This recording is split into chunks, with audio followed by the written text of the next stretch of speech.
Hola, ¿qué tal? Espero estén muy bien. Dios me le bendiga. Gracias por unirte a un estudio más de la palabra de Dios. Lección número 8 para esta semana. El título es El pacto en el Sinaí. Seguimos avanzando con Moisés y el pueblo de Dios. Después de salir de Egipto, Dios le ha mostrado su poder a su pueblo. En esta oportunidad le va a entregar las 10 palabras, los 10 mandamientos, las 10 promesas. Hasta aquí los ha traído. ¿Para qué? Para conocerle a Él. Así que vamos a también entrar en detalle en cada una de estas promesas, cada uno de estos mandamientos. ¿Será que aplican para hoy? Bueno, vamos a estudiar más en detalle este interesante tema. Quédate conmigo porque ya casi iniciamos.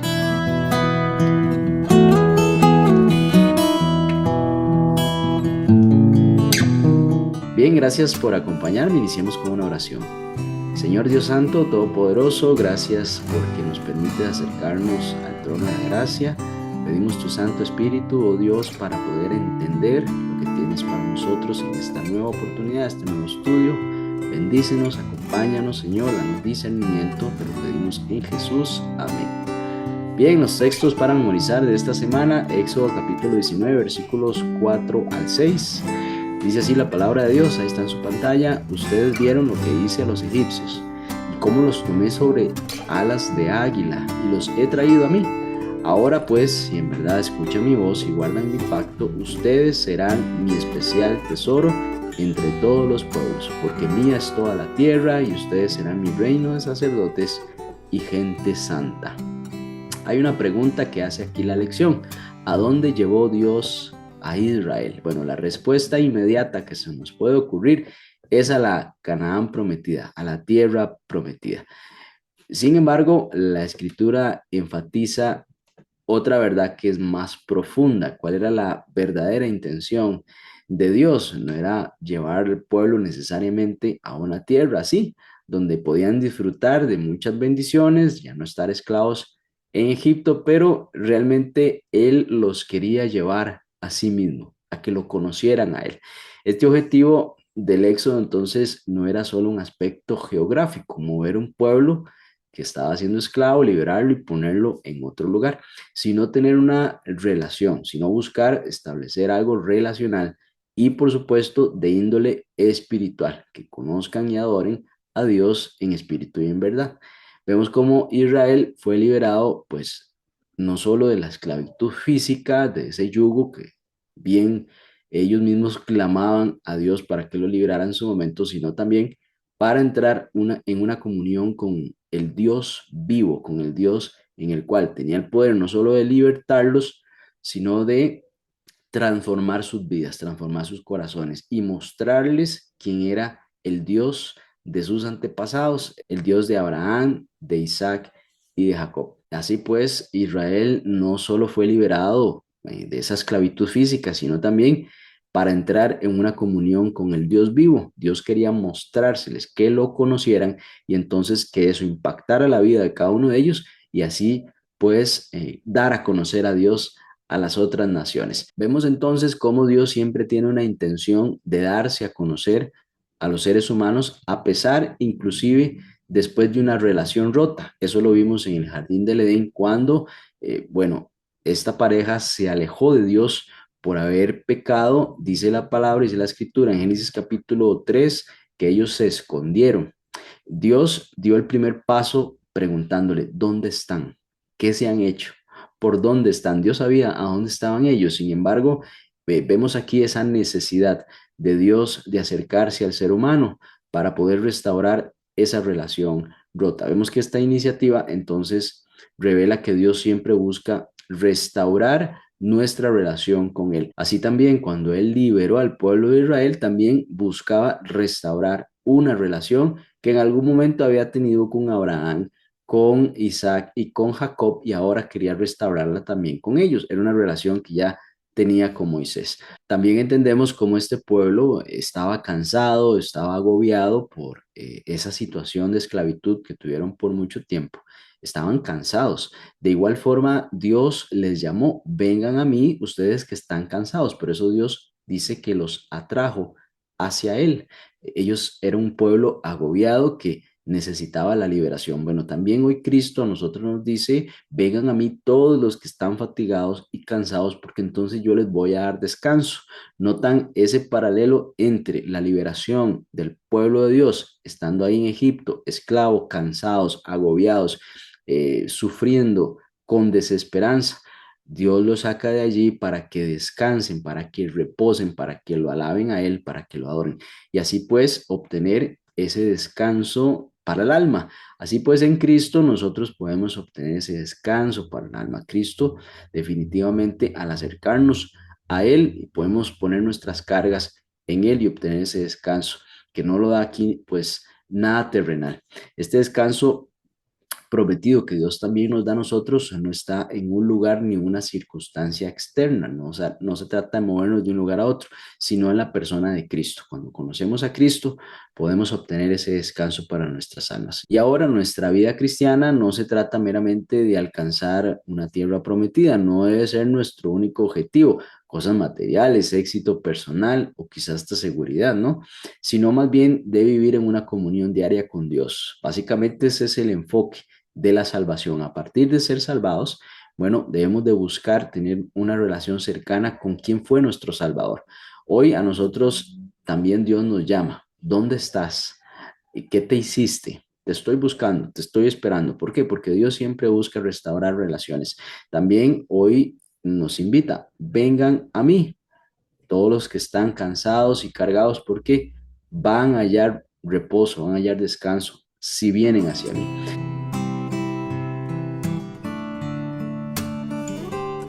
Éxodo capítulo 19, versículos 5 al 6 dice, ahora pues, si en verdad escuchan mi voz y guardan mi pacto, ustedes serán mi especial tesoro entre todos los pueblos, porque mía es toda la tierra, y ustedes serán para mí un reino de sacerdotes y una nación santa, según Éxodo capítulo 19, versículos 5 al 6. Aquí el contexto histórico nos dice que tras 2 meses de viaje desde Egipto, Israel llega ahora al monte Sinaí, un lugar, un monte pues imponente, según Éxodo capítulo 19, versículo 1. Permanecen allí alrededor de un año, tiempo en el cual reciben leyes, instrucciones, estatutos, pero también el decálogo o los 10 mandamientos. Este es un lugar significativo porque en este mismo lugar había sido el escenario en el cual Moisés había recibido un llamado para ir a liberar al pueblo de Dios.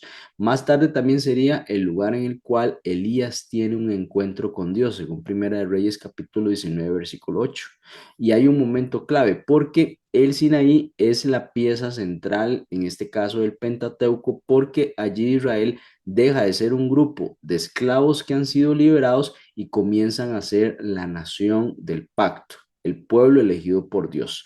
Vemos entonces aquí que hay dos fases o dos etapas. Primero está la liberación, en la cual ellos eran esclavos, dejaron de ser esclavos por medio de una acción salvífica de parte de Dios, un despliegue de poder, pero ahora hay un pacto que se debe de establecer, un pacto de obediencia. Y básicamente ese pacto de obediencia va a identificar a este pueblo de las otras naciones que básicamente tienen pues creencias idólatras, son pueblos paganos y no obedecen al Dios verdadero. Veamos entonces el pacto de Dios con su pueblo. Esto tuvo una iniciativa divina. Dios siempre tiene la iniciativa con nosotros. Dios es quien busca a Israel y establece este pacto. No parte de una negociación, sino más bien parte de su gracia, pues ya los había liberado de Egipto. Cuando Dios introduce el momento en el cual le va a dar los 10 mandamientos al pueblo, bueno, yo soy el Señor que te ha liberado de la esclavitud de Egipto. Hay también una promesa implícita, serán un tesoro especial. ¿A quién no le gusta ser un tesoro especial? Especialmente para Dios, una posesión única, ¿sí? Algo muy amado. También dice que serán un reino de sacerdotes, es decir, un pueblo que es mediador, puente entre Dios y las naciones para mostrar su conocimiento. Si hay una serie de ritos y de ceremonias que básicamente apuntan a Cristo, pero ese conocimiento de Dios se le está dando a este pueblo para que sea llevado a otros lugares. Una nación santa básicamente es un reflejo de los 10 mandamientos. Si ellos obedecen los 10 mandamientos, pues va a haber santidad. por su forma de actuar. Y encontramos también una fórmula, la fórmula del pacto. Yo seré su Dios y ustedes serán mi pueblo.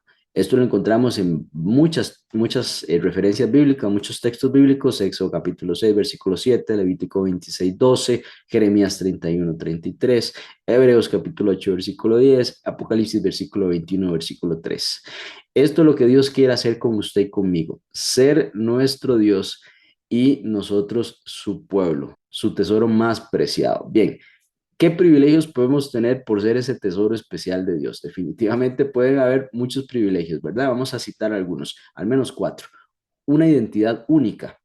Nosotros podemos ser conocidos como el pueblo de Dios en un mundo dominado por el paganismo. Básicamente eso era lo que el pueblo iba a representar, es decir, iban a ser diferentes, donde todos hacían lo mismo en su error, en su dinámica día a día, iba a haber una diferencia, una identidad única, un sello de Dios básicamente. También va a haber protección divina, no solo Dios les pide, vayan y hagan, sino que van con la seguridad de que yo estoy con ustedes, yo los voy a proteger. Así que esa seguridad de contar con el Dios Todopoderoso como guía y como defensor, pues va a motivar también al pueblo a obedecer los mandamientos de Dios. También hay una misión sagrada, definitivamente, porque son los depositarios de la palabra de Dios, de sus leyes, de su verdad. Qué importante la misión de la iglesia en este tiempo, también ser depositarios de la palabra de Dios, la palabra del Evangelio eterno, ¿sí? También ellos tenían acceso a su presencia, eso es muy importante, tener a Dios morando en medio de ellos, porque recuerde que cuando se estableció el santuario, en esta parte de la historia todavía no pasa, más adelante realmente es Dios habitando en medio de ellos. Bueno, ahora el pueblo, al ser este tesoro especial de Dios, también va a adquirir algunas responsabilidades. Deben obedecer su voz. Estamos nosotros escuchando la voz de Dios y también la estamos obedeciendo. Bueno, vemos que aquí hay una relación, esta relación está basada en responder, no solo en Dios hablando, sino también en responder con fidelidad a esa revelación divina. También una santidad en la vida diaria, un compromiso de caminar como Dios quiere que caminemos, porque el reflejar ese carácter de Dios implica que haya justicia, que haya misericordia, que haya amor. Ellos debían de actuar así. También hay una mediación espiritual, porque debían de actuar como sacerdotes para las naciones, es decir, como pastores para todas esas ovejitas que estaban por todos lados, todos esos pueblos que no tenían conocimiento de Dios, que hacían simplemente lo que quizás sus antepasados hacían, pero no tenían un fundamento de palabra de Dios allí. Entonces, actuar como esos guías espirituales, mostrando el camino hacia el Creador. Bueno, ¿quién fue el creador de todas las cosas? Apuntar hacia allí, porque le atribuían a muchos dioses todo lo que existía, ¿cierto? También ser la luz para el mundo, esa luz en medio de la oscuridad, no guardarse el conocimiento de Dios solo para sí mismos, quien teniendo una luz la pone debajo de la mesa, dice también la palabra, sino compartir ese mensaje. Somos llamados a vivir en comunión con Él, porque usted es especial para Dios, su especial tesoro, ¿cierto? Nuestra responsabilidad, debemos de ser testigos en nuestro entorno, nuestro tiempo. En el momento en el cual Dios nos ha puesto, reflejar la santidad de Dios en nuestras acciones puede ser un reto, definitivamente. El ser humano lucha con eso, pero con la unción del Espíritu Santo se puede lograr. Ser canales de bendición para otras personas. Con nuestro comportamiento, básicamente podemos mostrar a Dios, a los demás, qué cosas nosotros hacemos, ¿cierto? Así que ser ese tesoro especial de Dios no debe ser un título egoísta, sentirse como que, bueno, yo soy un tesoro especial de Dios, pero no hacer nada respecto a eso. Es más bien un llamado a la misión. Dios te está dando ese título para que te sientas comprometido, para yo sentirme comprometido con la misión. Es el mayor honor que puede tener un ser humano. Y bien, siendo Dios el mismo de ayer, hoy y siempre, ese llamado que se dio en el Sinaí, a nosotros nos recuerda que nuestra identidad, nuestra misión, solo se entienden si tenemos una relación personal con Dios. Solo si buscamos hacer su voluntad porque entendimos que Él nos ha salvado de la esclavitud del pecado.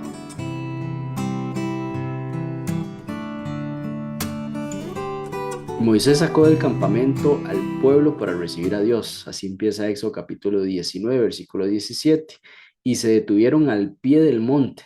Todo el monte humeaba, porque Jehová había descendido sobre él en fuego, y el humo subía como el humo de un horno, y todo el monte se estremecía en gran manera.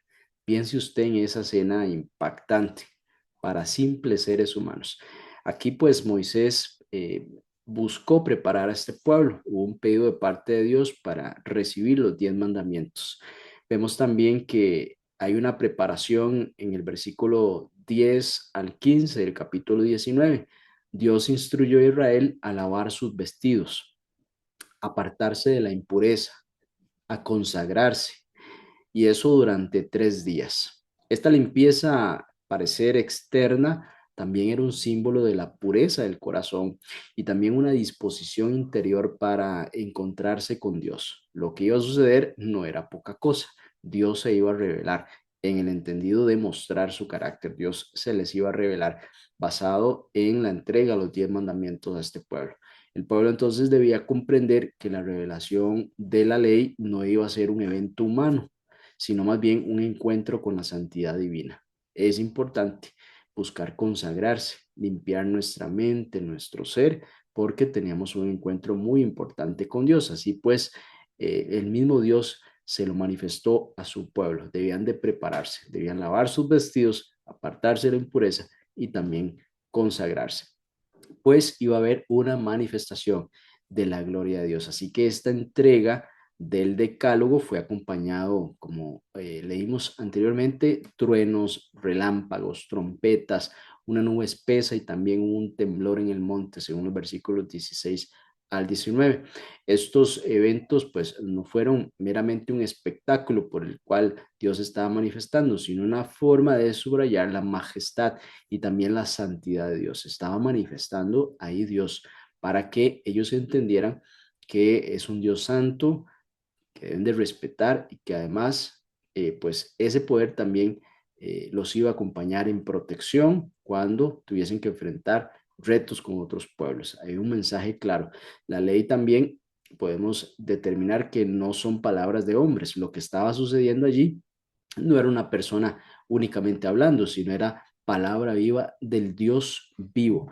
Este don del catálogo, estos 10 mandamientos, son conocidos como el testimonio. Justamente al mostrar el carácter de Dios, testifican acerca de cómo es Dios, por eso se le llama el testimonio, según Éxodo capítulo 31, versículo 18. Las palabras del pacto también se le conocen así en Éxodo 34, versículo 28. Las 10 palabras en Deuteronomio capítulo 4, versículo 13 y capítulo 10 y versículo 4. Las 10 palabras me gusta denominarlo así también. Esto no son meramente normas legales, es decir, no se trata de Dios diciendo no, no, no, sino es una revelación del carácter de Dios. ¿Cómo soy yo? Cuando yo te pido esto es porque así soy yo.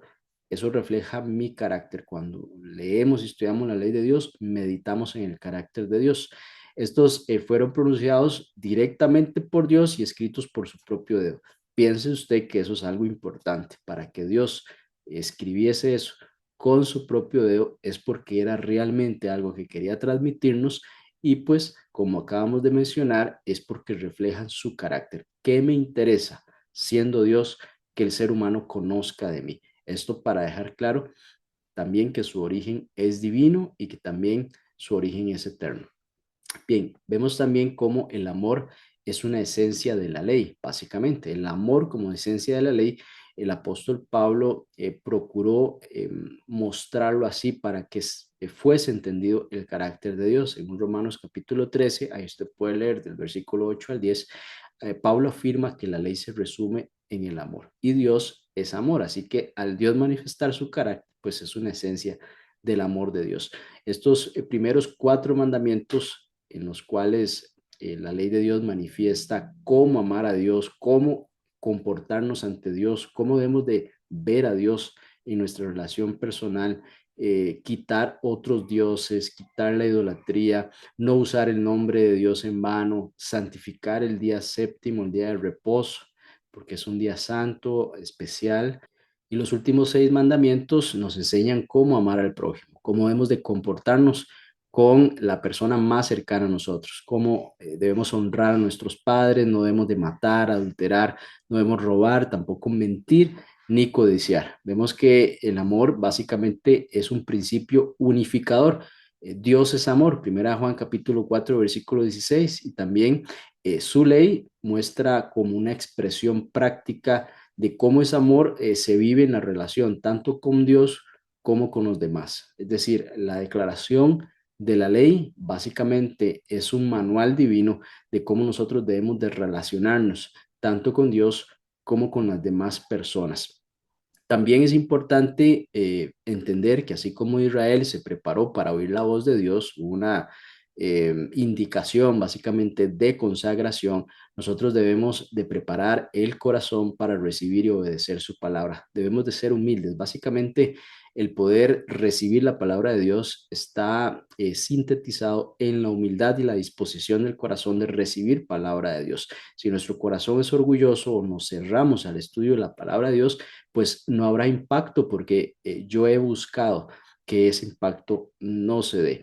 Es importante ver la ley como un don, como don, no es una carga, verlo como un regalo de parte de Dios, su manifestación de carácter, verlo como una expresión del amor de Dios que nos protege a nosotros del pecado y nos guía hacia la verdadera libertad. Es importante también entender que Cristo tiene una relación estrecha con la ley. ¿Y por qué es así? Bueno, según Mateo capítulo 5 versículo 17, la palabra nos dice que Jesús no abolió la ley, sino que más bien la cumplió con amor. La intención de Cristo jamás fue venir y decir, la ley de mi Padre no existe. Eso pudo haber sido entendido como que Jesús estaba peleado con Dios y entonces ya esa ley no era necesaria. Nunca ha sido así. Más bien, Cristo vino a cumplir, a obedecer los mandamientos de Dios y de esa forma enseñarnos a nosotros el verdadero carácter de Dios. Cada manifestación, cada expresión, cada sanamiento, cada palabra que decía Cristo buscaba manifestar cómo era el Padre, pues el Padre había sido distorsionado por los religiosos de entonces. Al aceptar a Cristo, la ley se escribe en nuestro corazón. Ha sido la intención de Dios y prepararse para recibir palabra de Dios, para recibir esta declaración del carácter de Dios, básicamente nos ayuda a nosotros a reconocer la santidad de Dios, consagrarnos a Él, que era lo que le pedía al pueblo, y también entender que obedecer su ley es caminar en el amor que fluye de su propio corazón.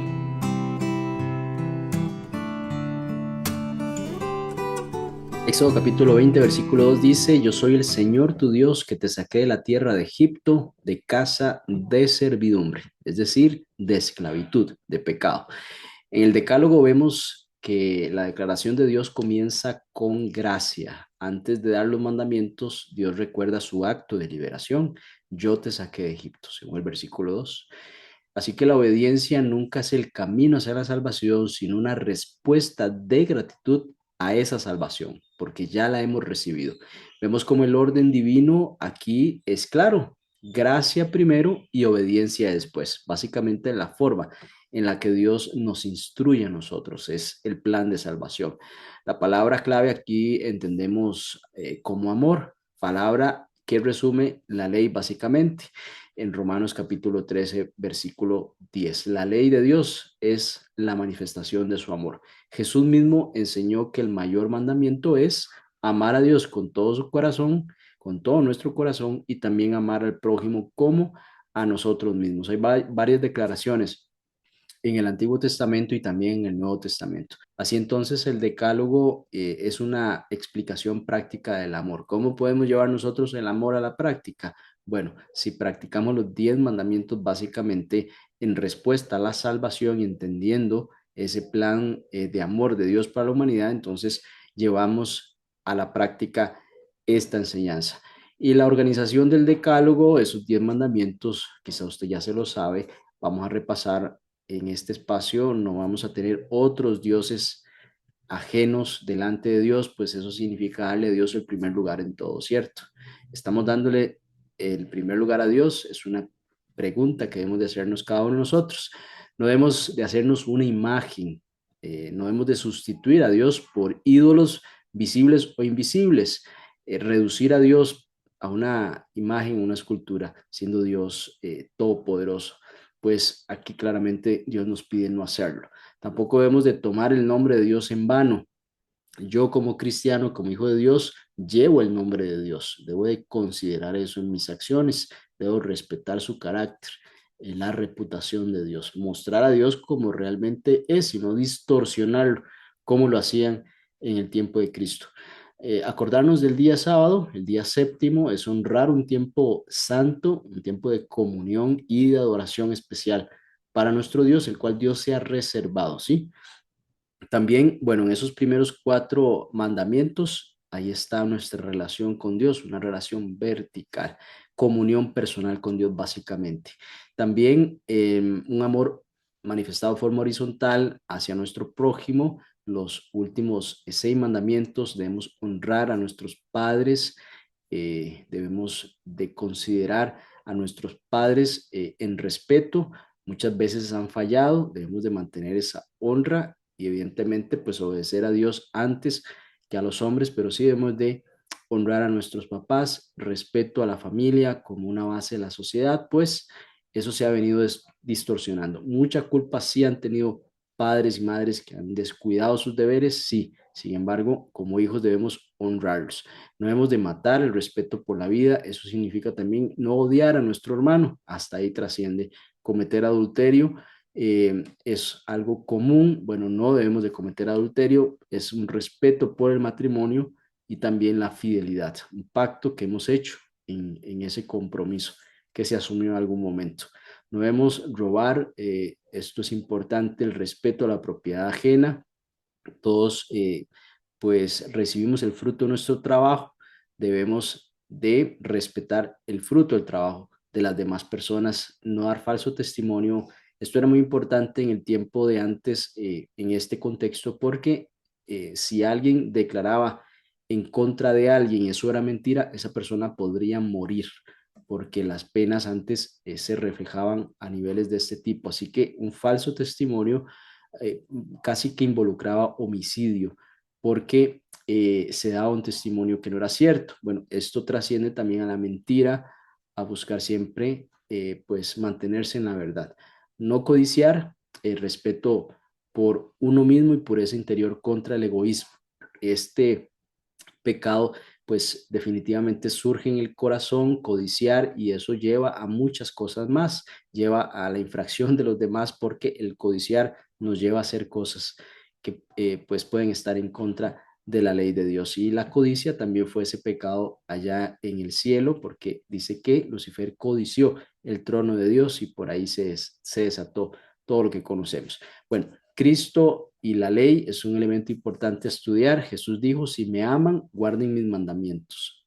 Se dan cuenta cómo es una respuesta de amor, no es una forma ciega de obedecer, sino es el resultado de la razón de reconocer como Cristo me salvó lo que hizo Él por mí. Entonces yo en respuesta guardo sus mandamientos según Juan 14:15.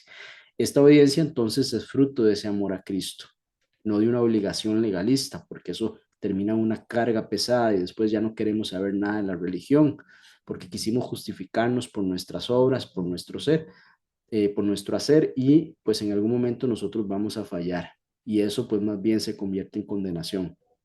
Juan lo refuerza, el discípulo no se puede amar a Dios y odiar al hermano.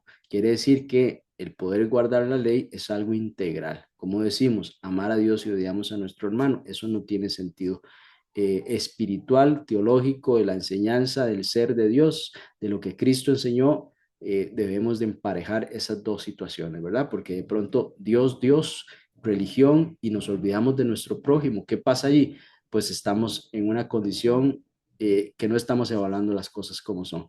Esa ley, la que se nos presenta, es un espejo que refleja el carácter de Dios, lo hemos manifestado ya, y señala nuestro pecado. Eso es muy importante. ¿Qué función tiene la ley, aparte de reflejar el carácter de Dios? Bueno, mostrar mi carácter y entender que yo estoy muy mal con respecto al ideal de Dios, a lo que Dios espera de mí, y pues esa ley por el convencimiento del Espíritu Santo me lleva a Cristo, me muestra quién es el Salvador. Es como un espejo, ¿cierto? Ese espejo no me puede limpiar, me muestra cómo estoy yo y básicamente comparándome con Dios. Y al yo descubrir pues mis debilidades, mis pecados, todos mis defectos, puedo ir a Cristo para que me limpie y Él me justifica por medio de su justicia. Así es que entonces, bajo este decálogo, debemos de verlo como un don, como un regalo de Dios también. No es una carga, sino una protección para nuestra felicidad. Cuando nos mantenemos dentro de este cerco, si el mundo entero se mantuviera bajo ese cerco, obedeciendo los 10 mandamientos, pues este sería un mundo de felicidad, ¿no? Y el sábado también nos recuerda que venimos de una creación de Dios, Dios como creador, es decir, tenemos una identidad y por eso adoramos al creador.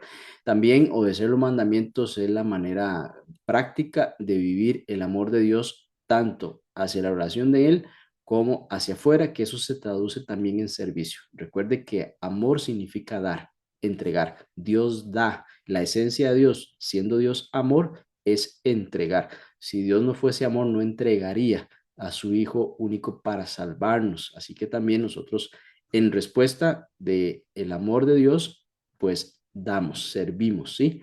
Y no hay que ver entonces los 10 mandamientos como 10 prohibiciones secas, sino 10 expresiones de libertad que nos enseñan a vivir en armonía con Dios y también con los demás.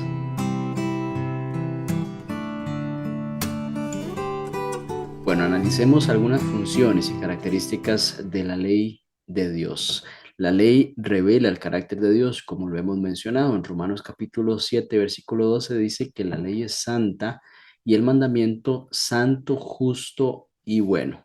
El problema lo tendría yo, porque el problema no es la ley, el problema soy yo, que no soy santo, justo y bueno. Entonces, la ley me muestra justamente mi condición y por eso el único santo, justo y bueno que ha caminado entre nosotros ha sido Cristo. Así que me lleva a Cristo para poder limpiar mis pecados y recibir esa justificación. Y el salmista también lo celebró con cantos en el Salmo 19, con poemas en el Salmo 119, y también dice que él meditaba constantemente en la ley de Dios, según el Salmo capítulo 1 y 2. La ley entonces tenemos que verlo como una guía también para la vida, porque ahí obtenemos protección, es como una valla de seguridad que marca los límites de la verdadera libertad. También obtenemos sabiduría y bendición. El que obedece los mandamientos de Dios teme a Dios y recibe sabiduría de Dios. Conduce a salud, a tener paz mental, a tener paz espiritual, prosperidad. Todos estos elementos quería darlos Dios a su pueblo para que pudiesen prosperar. También podemos determinar como un camino de justicia. Nos ayuda a nosotros a apartarnos del mal.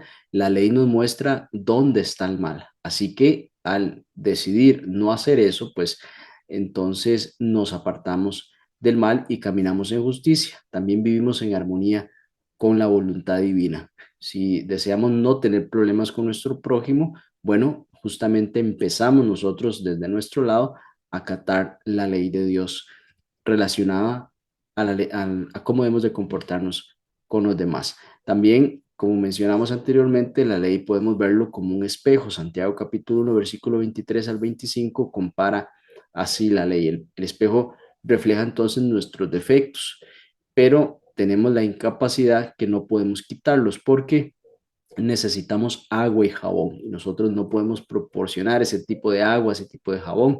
La ley entonces señala ese pecado, pero no puede perdonar ni tampoco transformar. Es decir, la característica de la ley en sí tampoco permite realizar ese perdón ni transformar. Entonces, la función de la ley es mostrar nuestra necesidad de gracia de un Salvador, pero por el contrario no busca sustituir esa gracia, sino mostrarnos nuestra condición para también buscar enmendar nuestro camino, buscar de Dios, de su gracia, de su perdón, y entonces entendemos cuál camino debemos de transitar.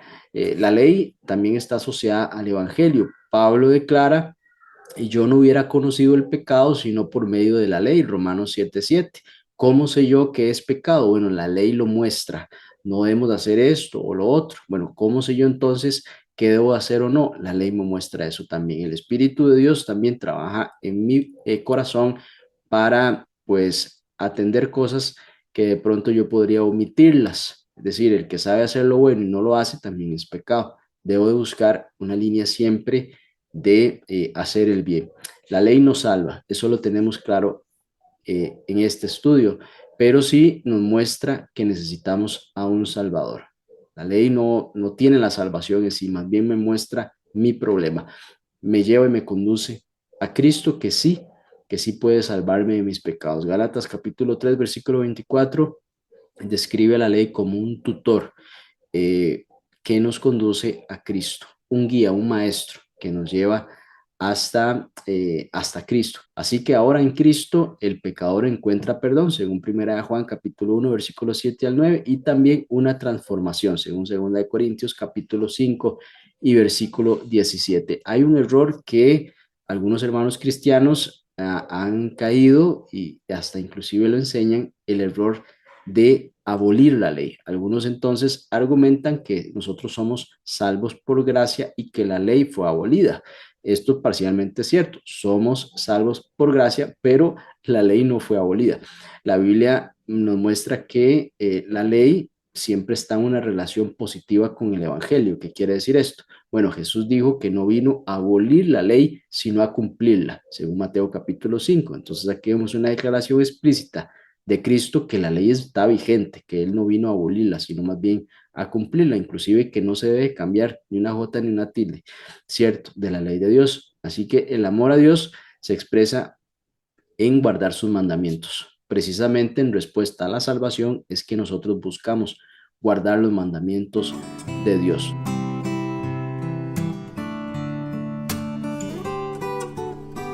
Bien, hemos visto cómo la palabra de Dios confirma que la ley de Dios está vigente. Pablo dice en Romanos 3:31, luego por la fe invalidamos la ley en ninguna manera, sino que confirmamos la ley. Así que la ley sigue siendo santa, justa y buena, según Romanos capítulo 7, versículo 12. Justamente es como quitarle el carácter de Dios si quisiésemos quitar su ley. Jesús también afirmó, no he venido a abolir la ley, sino más bien a cumplirla. Entonces en Cristo la ley jamás pierde vigencia, sino más bien gana su verdadero significado. La ley apunta a Cristo, así lo hemos analizado, lo hemos visto según la palabra de Dios, muestra nuestra condición de pecadores y nuestra necesidad de un Salvador. La ley revela el carácter de Dios y Cristo es la encarnación de ese carácter, según Colosenses capítulo 1 y versículo 15. La ley también encuentra su plenitud en Cristo, quien a nosotros nos capacita mediante el Espíritu de Dios y así obedecemos desde el corazón. Así que la ley de Dios nunca fue dada como un peso que esclaviza, sino como un regalo de amor que señala el camino de la verdadera libertad. En el Sinaí, Dios no comenzó con mandamientos, sino con gracia. Yo los saqué de Egipto. Solo después de rescatar a su pueblo les mostró cómo vivir como libres. La ley entonces no es la causa de la salvación, sino la respuesta agradecida a ella. Como un espejo, la ley revela nuestra condición. Como una cerca protege la vida, como una guía nos conduce a Cristo. Sin Cristo, los mandamientos parecen imposibles. En Cristo se convierten en expresión de amor. Los primeros nos enseñan a honrar a Dios, los demás a amar al prójimo. En ambos se revela el corazón de un Dios que es amor. Obedecer, por lo tanto, no es buscar aceptación, sino vivir la respuesta agradecida de quienes ya fueron aceptados. Es dejar que la ley, escrita no solo en piedra, sino en el corazón, se transforme en un canto de libertad. Así comprendemos que somos el tesoro especial de Dios, llamados a reflejar su amor en todo lo que hacemos. Oremos para terminar. Te damos muchas gracias, Señor, por tu expresión de amor para con nosotros, por darnos tu ley, por querer mostrarnos qué quieres de nosotros, qué buscas de nosotros. Primero nuestro corazón, al habernos libertado del pecado. También ahora en respuesta, nuestra obediencia, siguiendo tus mandamientos, Señor. Ayúdanos a hacerlos con un corazón agradecido, sabiendo que es la voluntad tuya para nosotros. Ayúdanos a que ese amor manifestado en tu ley lo podamos manifestar en los demás, no como reglas frías, sino como una expresión de amor vivo para contigo y para con los demás. Te lo pedimos en el nombre de Jesús. Amén. Bien, gracias por acompañarme. Nos vemos la próxima semana, si el Señor así lo permite. Hasta pronto.